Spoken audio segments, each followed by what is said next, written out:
Okay, so now that we've established what emotional stability is, how does it affect social behavior?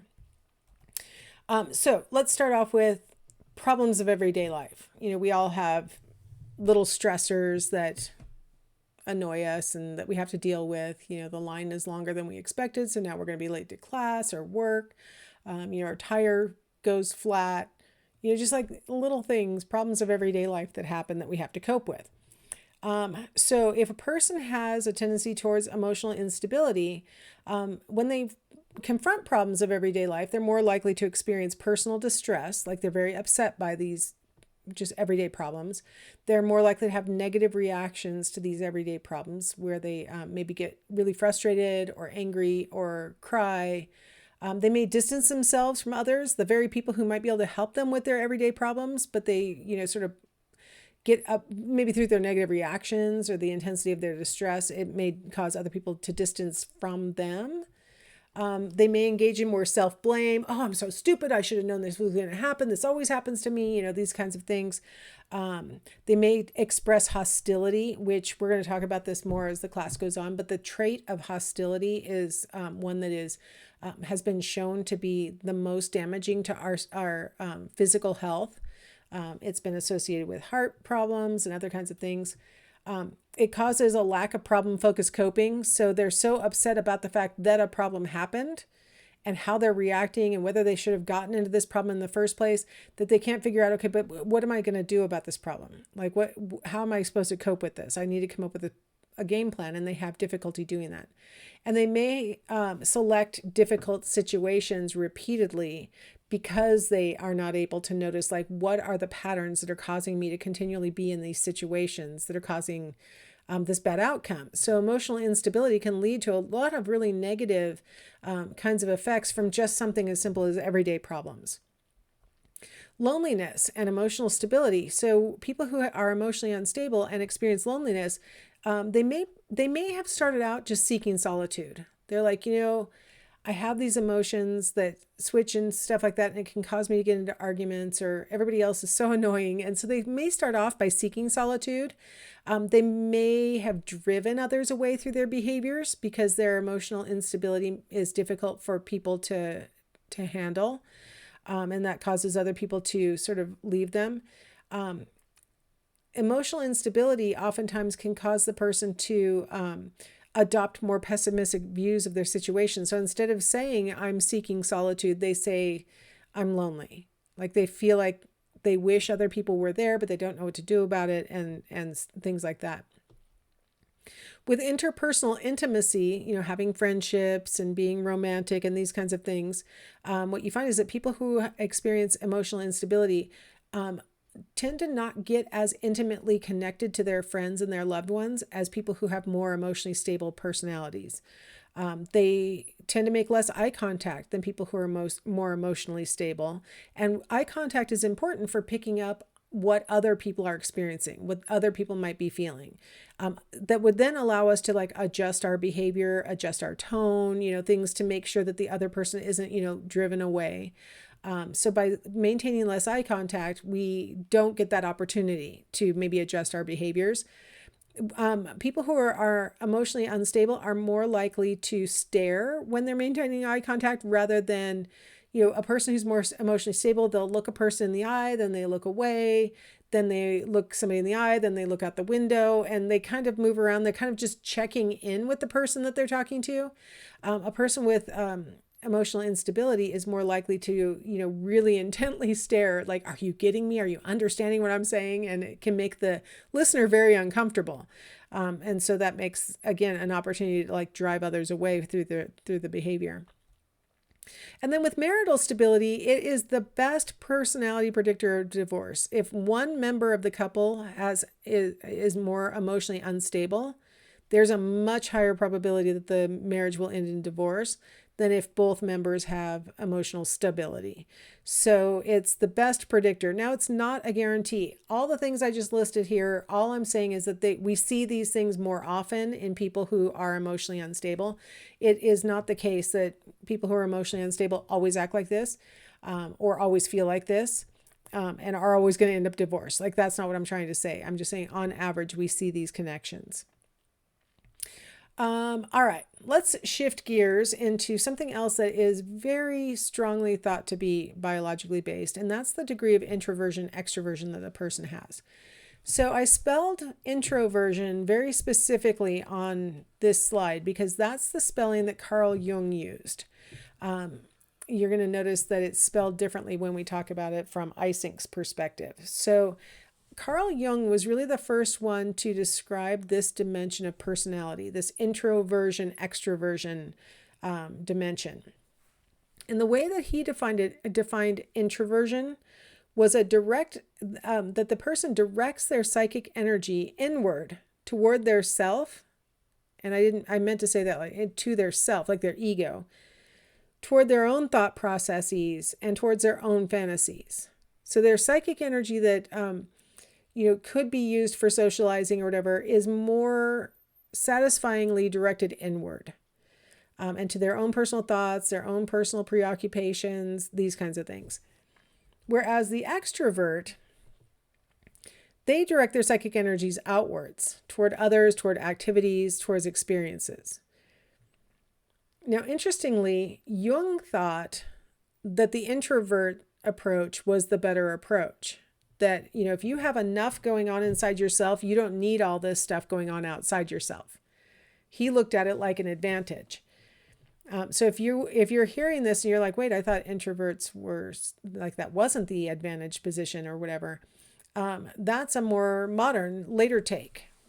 Jung argued that being an introvert meant that you've got enough, what did he call it, mental life going on, that you don't need extra stimulation coming from outside.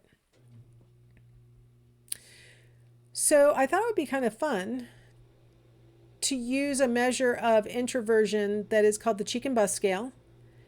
And there's just 14 items on it, and it's going to help you to figure out, where you fall on the introversion, extroversion scale.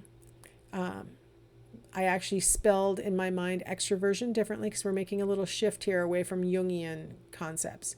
All right, so just like most of these scales, you're going to select the number on the rating scale that best represents your characteristics. So the numbers are going to range from 1 to 5. If you pick a 1, that means that whatever the statement is very uncharacteristic of you, or it's untrue for you, or you strongly disagree with it, depending on how it was phrased. If you pick a 5, it's very characteristic of you. It's true. You strongly agree with it, right? If you pick a 3, that's neutral. If you pick a 2, you're saying that it's uncharacteristic for you. If you pick a 4, it's characteristic of you. So you've got a little gradation to go, even though there's only five numbers to rate. All right, so number 1, I feel tense when I'm with people I don't know well. As usual, I'll read kind of fast. You can always pause me. 2, I am socially somewhat awkward. 3, I do not find it difficult to ask other people for information. 4, I am often uncomfortable at parties and other social functions. 5, when in a group of people, I have trouble thinking of the right things to talk about. 6, it does not take me long to overcome my shyness in new situations. 7, it is hard for me to act natural when I am meeting new people. 8, I feel nervous when speaking to someone in authority. 9, I have no doubts about my social competence. 10, I have trouble looking someone right in the eye. 11, I feel inhibited in social situations.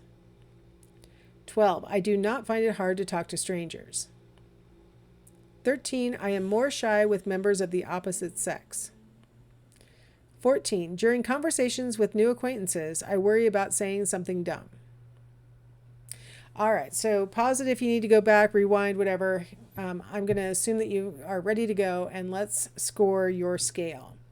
So first thing, you might have noticed some of them were phrased differently than others. Those are items 3, 6, 9, and 12, and you're going to reverse your ratings. So go ahead and you're going to, as usual, you're going to change that number so that now your new rating is the changed number. So go ahead and do that.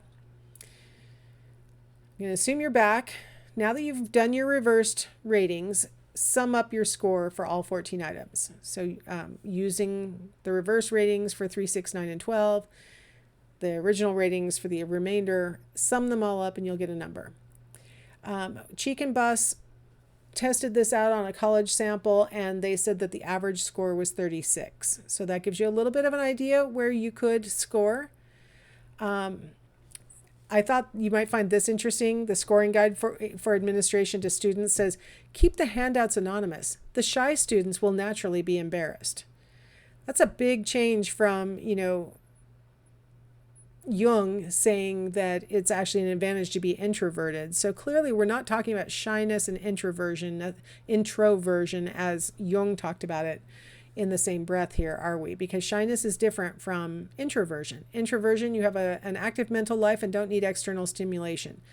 Shyness is more about what you might think about an introvert being, right? That they're more shy. They're nervous around other people. They don't really like parties. They like that. I think it's interesting that the scoring guide would make such a statement. The shy students will naturally be embarrassed. Why? We're measuring a trait. Why is there a value judgment on this?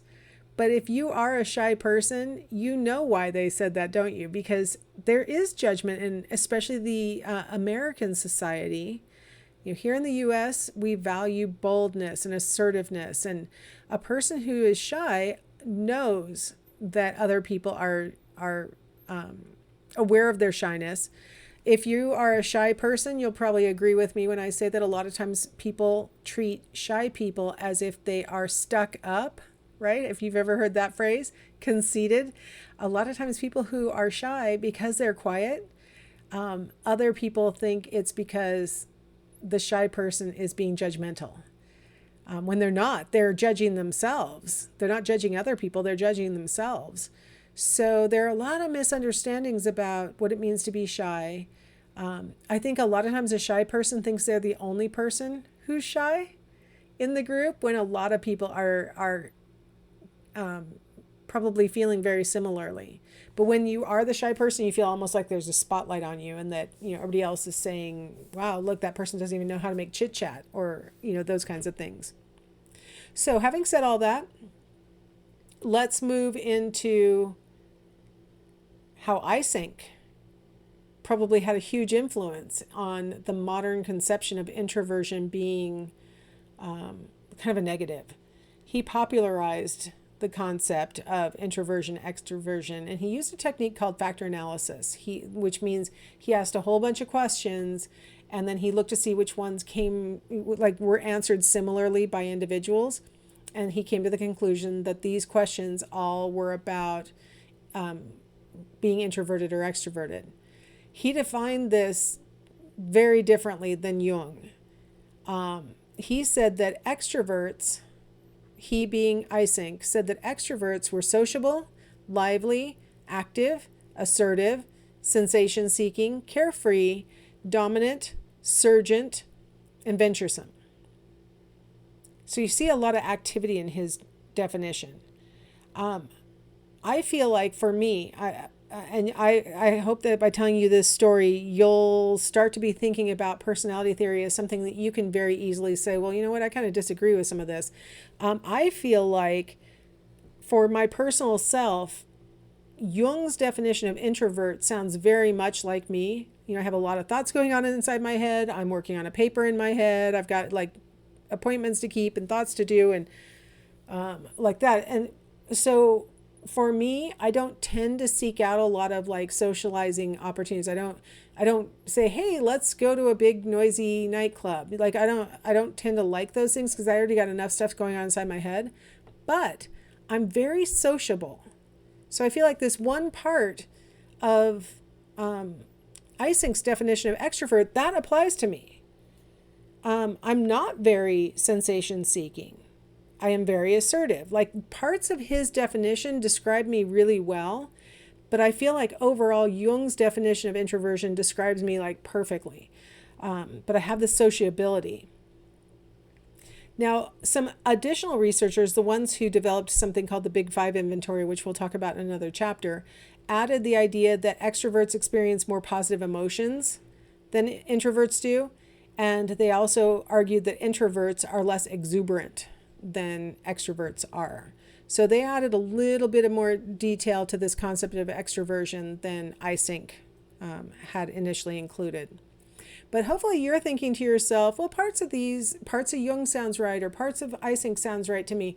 And we can, ultimately, what I'd like to see is you walk out of here with like your own personal personality theory is what the goal would be. So what I'm going to do is put this video up next in the playlist. And she does a terrific job of talking about the value of introversion. And so if you at all are like, well, I am shy and there is something to be embarrassed of, hopefully after watching this video, you'll be like, you know what, there is a lot of power in being introverted. And if you know and love some introverts, and even if you are an extroverted person, I think you'll learn a lot from this video. So I'll let you watch that, and I'll see you on the other side.